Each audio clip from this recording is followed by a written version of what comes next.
Bismillahirrahmanirrahim. Assalamualaikum warahmatullahi wabarakatuh.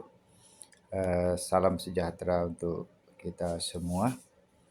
Baik, pada pertemuan berikut ini kita melalui video pertemuan yang keempat. Pertemuan yang keempat yaitu materi atau mata kuliah ekonomi internasional, ya, juga nanti MSDM. Pada kesempatan ini kita masih mudah-mudahan selalu dalam lindungan Allah yang Maha Kuasa, diberi kesehatan pada kita semua. Mungkin kita dapat mengikuti perkuliahan ini melalui video ini dapat menyerapi dalam pikiran-pikiran kita yang sehat terutama. Baiklah, itu masalah ekonomi internasional ya. Kita sudah membicarakan sudah 3 kali video. Mungkin saudara dapat mengulang-ulang materi-materi perkuliahan kita yang sudah berlalu. Bahwa pelajaran atau materi ekonomi internasional ini memang ekonomi yang berkaitan dengan dengan luar negeri kebanyakan begitu. Jadi tentu dalam hal ini peranan pentingnya yaitu hubungan ekonomi internasional itu ya perdagangan internasional di antar negara-negara di dunia, yaitu dengan perdagangannya yang efisiensi global akan tercapainya pelaku ekonomi atau konsumen dan produsen itu. Artinya beberapa hal yang dilakukan yaitu untuk bagaimana aktivitas yaitu meningkatnya aktivitas kedua negara ini atau beberapa negara di dunia ya dapat meningkatkan hubungan antara satu dengan lainnya. Ini yang sangat penting saya ingatkan buat kita semua. Dan kemudian di dalam ekonomi ini kemarin sudah juga saya sampaikan buat saudara-saudara semua. Saya sudah pernah menyinggung juga tentang pengertian atau ilmu ekonomi internasional, sudah pernah saya lengkapkan. Kemudian pada hari ini ada ruang lingkup ekonomi internasional itu. Dan juga ada manfaat ilmu ekonomi internasional itu. Dan kemudian ada hubungan ekonomi internasional. Juga nanti ada pengaruh hubungan ekonomi internasional terhadap ekonomi dari aspek makro dan mikro itu perlu kita pelajari nanti. Baik, buat saudara-saudara semua dari ruang lingkup atau manfaat ekonomi nasional ini mungkin kita sudah dah biasa, sudah pernah melakukan ya ketika kita membeli suatu barang satu barang, katakanlah misalnya barang elektronik. Kalau jenis yang kita beli itu sebenarnya banyak banyak jenis makanan dengan pakaian apa semua, tapi di sini coba saya contoh seperti kita membeli barang elektronik ya membeli barang elektronik ini ya seperti katakanlah komputer, ya, komputer dan kemudian radio, televisi dan lain-lain ini di suatu tempat atau di suatu toko. Sering kita ini sering ditawari, biasanya sering ditawari karena di dalam itu bermacam-macam apa namanya merek gitu, bermacam-macam madein, macam madein. Tentu pasti ditanya produknya yang mau kita belikan itu, ya kan? Ya produk domestik atau produk luar negeri atau impor. Jadi tentu dalam hal ini kita sering kadang-kadang ditanya, bukan kadang-kadang pasti ditanya apa merek. Dan kita juga berbalas pantun, ya kan? Merek apa, kualitas bagaimana. Sering itu kalau kita mau nanya suatu membeli barang-barang. Nah, ini itu biasa.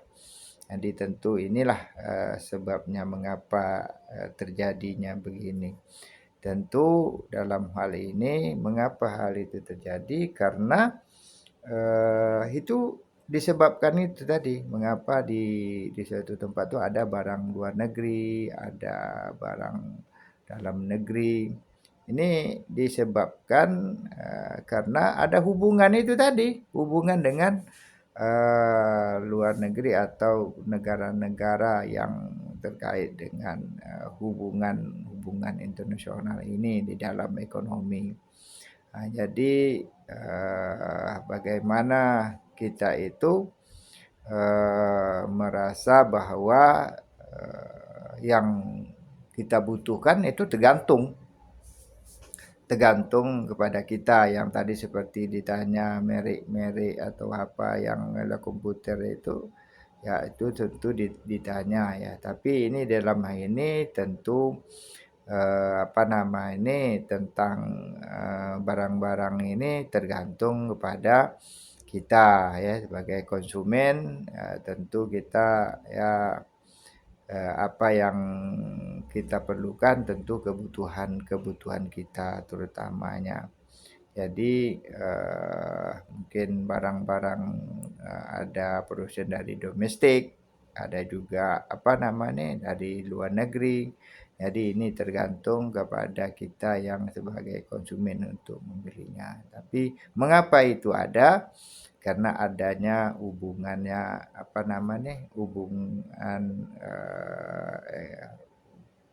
ekonomi.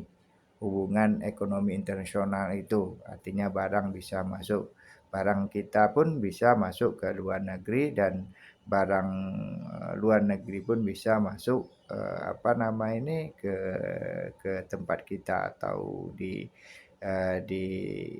suatu tempat per tempat pertokoan yang ada di mana tempat kita tinggal begitu. Jadi ini yang perlu kita jadi itulah sebab-sebabnya ya kan. Mengapa barang-barang kita itu seperti ya barang kita ada di luar negeri, barang orang luar negeri ada di sama kita. Karena itu apa? Karena adanya hubungan ya, karena ada hubungan perdagangan di negara kita ini. Baik, di sini saya ingin ungkapkan bahwa ada ruang lingkup ya, ada ruang lingkup ya, ruang lingkup dan manfaat ekonomi ya, manfaat ekonomi internasional. Ada ruang lingkup dan manfaat ekonomi internasional. Bahwa ekonomi internasional ini meliputi ekonomi ada dua, ekonomi mikro dan ekonomi makro begitu. Kalau ekonomi mikro ini itu penentuan harga, ya kan? Penentuan harga atau alokasi sumber alokasi sumber daya. Sedangkan ekonomi makro itu tentang devisa, ya kan? Devisa atau kurs, ya kan? Bukan mata uang gitu. Dan penentuan penggunaan sumber daya. Kemudian secara garis besarnya bahwa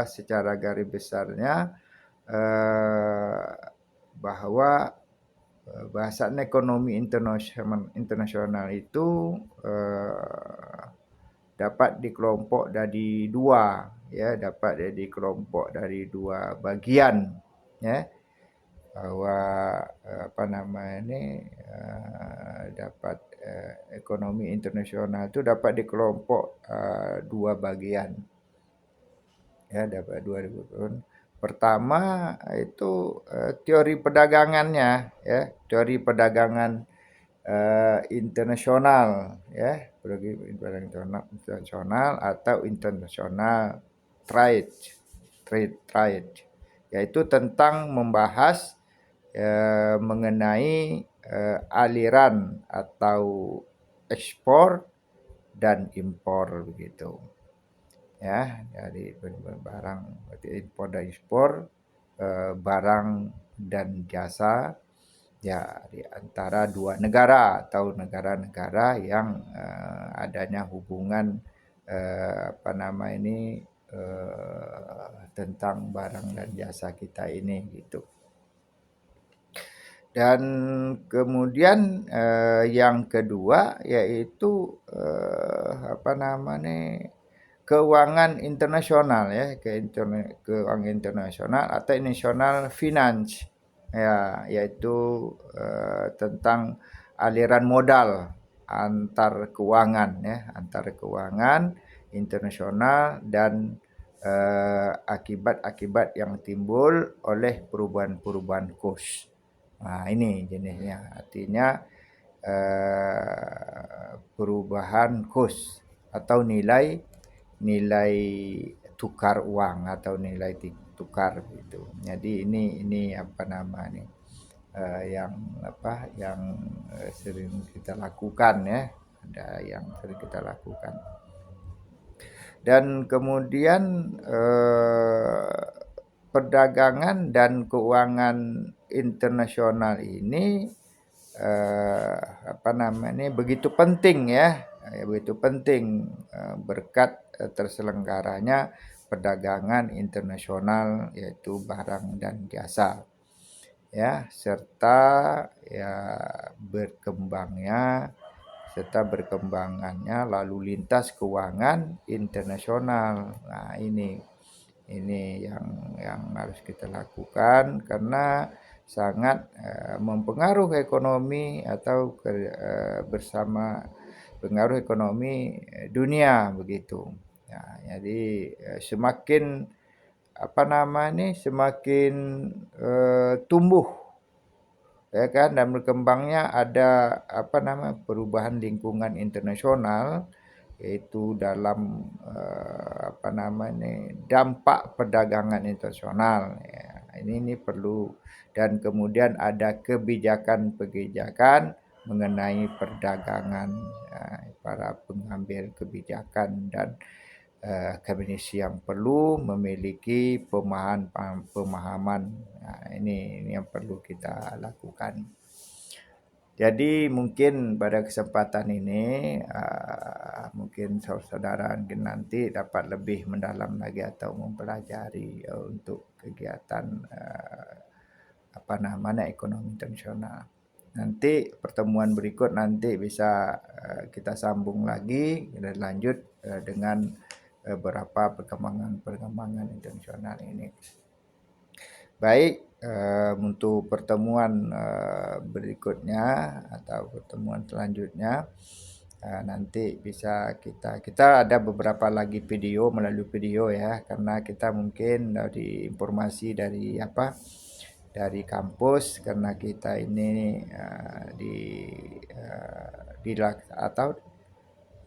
pas bulan suci Ramadan yang kita tidak dapat bertemu, maka dilakukan melalui video.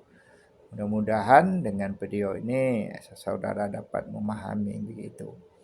Karena pun tidak lama lagi informasi dari kampus kita sudah adanya UAS atau semester ya untuk perkampus kita. Baik, untuk masalah materi ekonomi nanti saya lanjut video berikutnya. Berikutnya itu saya lanjut dengan masalah materi MSDM kita ya. Ya, MSDM yaitu sumber daya manusia. Ya, sama juga pertemuan kita itu sudah pertemuan atau video yang keempat juga untuk baik, kita lanjut untuk pertemuan materi manajemen sumber daya manusia. Mungkin kemarin sudah juga yang ketiga kalinya kita melakukan video. Pada kesempatan ini yang keempatnya kita melakukan melalui video. Mudah-mudahan saudara dapat memperhatikan atau bisa melihat perkuliahan kita melalui video tentang sumber daya manusia ini. Baik, pada hari ini sumber daya manusia, manajemen sumber daya manusia membahas tentang merumuskan dan menerapkan strategi sumber daya manusia.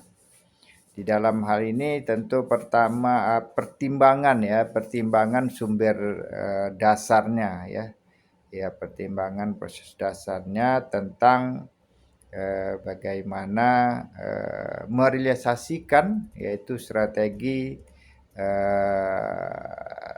tidak hanya melalui kebijakan sumber daya manusia ya kan, tapi realisasi strategi juga dapat berasal dari tindakan pimpinan atau orang lain gitu. Jadi dalam hal ini tentu akan menimbulkan reaksi atau penerimaan atau konfrontasi atau negosiasi dan lainnya. Juga merupakan bagian proses strategi gitu. Tentu di dalam hal ini ada beberapa hal tentang peningkatan ini. Ada proposisi perumusan strategi. Jadi umumnya ada strategi sumber daya manusia dalam perusahaan gitu. Dan kemudian ada strategi bisnis dan kemudian ada yaitu mempengaruhi bentuk strategi sumber daya manusia dan juga manajemen mencoba menggeser strategi itu pada sumber daya manusia ini. Dan berikutnya juga ada proses perumusan strategi yaitu tentang model rasionalitas hubungan formalitasnya yaitu antar dan perencanaan strategis gitu. Dan juga pada kesempatan ini juga ada tingkat pembuatan keputusan strategi antara lain itu keputusan mengenai arah bagaimana perusahaan itu untuk jangka panjang atau cakupan aktivitas perusahaan. Nah, ini perlu kita simak kesempatan ini. Dan juga keputusan mengenai prosedur pelaksanaan internal dan cara mengorganisasi perusahaan begitu. Yang juga tentang struktur pendekatan sumber daya manusia. Nah, ini ada beberapa hal tentang proses itu. Dan kemudian juga dapat kita lihat bahwa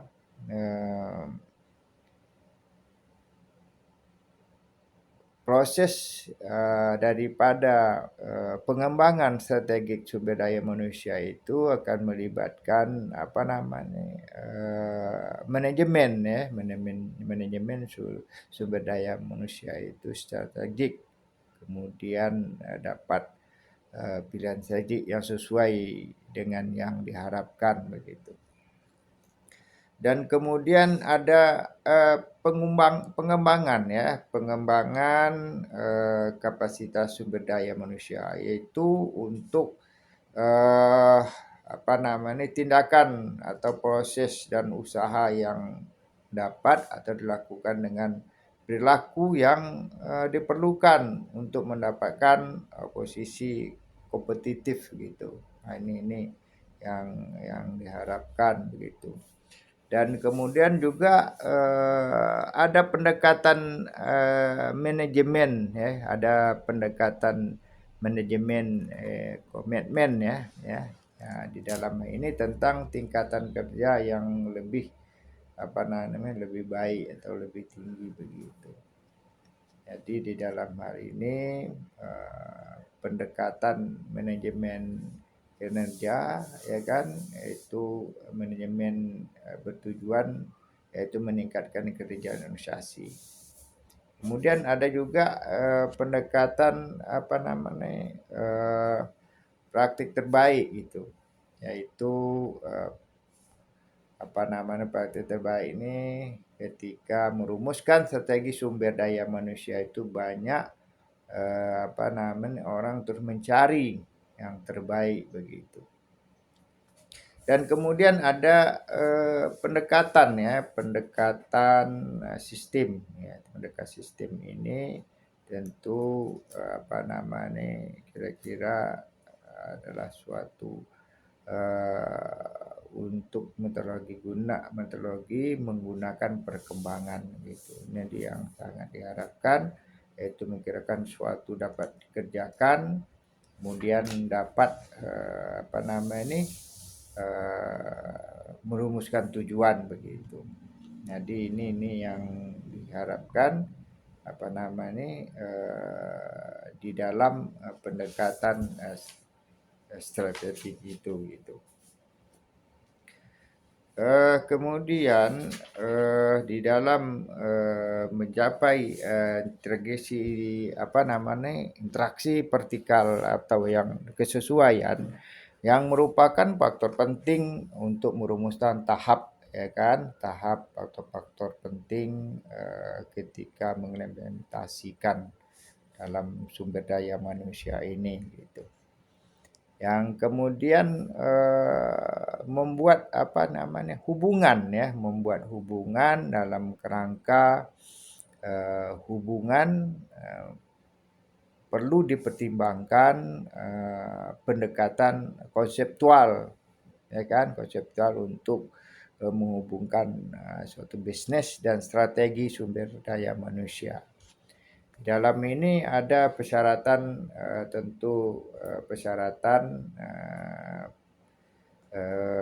pencapaian kesesuaian vertikal ya. Pencapaian kesesuaian memerlukan pengetahuan begitu. Pengetahuan, keterampilan, juga perilaku yang penting ya untuk menerapkan strategi begitu. Kemudian ada pengetahuan mengenai praktik sumber daya manusia, dan juga ada kemampuan untuk menerapkan sistem manajemen sumber daya manusia itu. Jadi ini ada beberapa hal yang terkait dengan hubungan itu. Dan kemudian pada ini juga terkait dengan adanya kontribusi strategik manajemen sumber daya manusia itu, dalam, suatu atau keberhasilan suatu organisasi itu. Ya tentu di dalam hal ini pada suatu, manajemen, khususnya cara kontribusi yang dilakukan dapat untuk mengembangkan psikologi positif, yaitu kemudian memberi motivasi, juga ada komitmennya ya, dan kemudian ke dalam yaitu dapat memberikan tanggung jawab pada karyawan. Dan kedua juga mengembangkan peluangan karir daripada kontribusi manajemen sumber daya manusia ini gitu. Dan kemudian mengembangkan hubungan karyawan yang dapat memberikan referensi yang lebih baik gitu. Tentu